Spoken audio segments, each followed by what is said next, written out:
Hello tout le monde, bonjour, bienvenue dans cette nouvelle vidéo. J'espère que vous allez bien. Je suis Marie-Estelle, je propose des cosmétiques naturels maison. Aujourd'hui, on va préparer ensemble notre après-shampoing.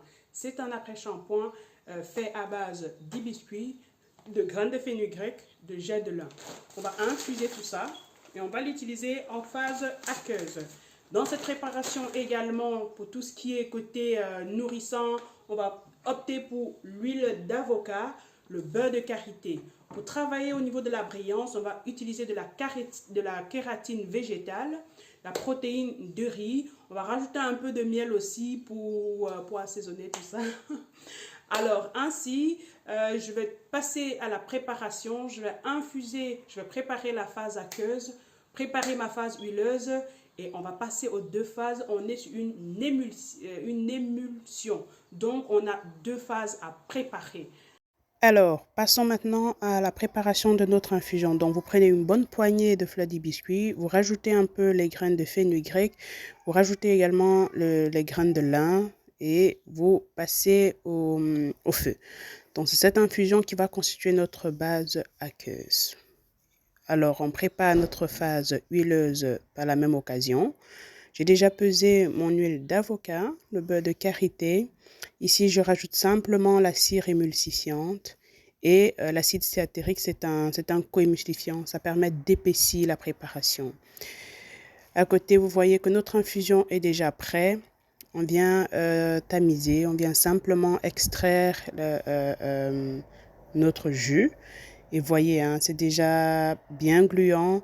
Et c'est cet aspect gluant qui va permettre d'appliquer facilement le produit sur le cheveu. Je rajoute simplement la gomme xanthane ici. La gomme xanthane, c'est un épaississant. Ça permet d'épaissir, on l'utilise aussi beaucoup dans les soupes. Je vous présente vite fait les rajouts que j'ai fait dans notre préparation. La protéine de riz pour la brillance et fortifie le cheveu. L'urée, ça hydrate à fond les cheveux. La kératine végétale, ça donne de la brillance aux cheveux. La glycérine, c'est un humectant, donc ça favorise aussi l'hydratation.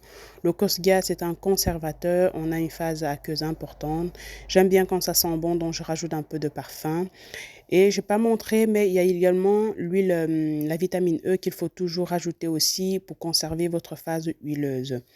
Donc voilà, les deux phases sont prêtes. On a passé au bain-marie.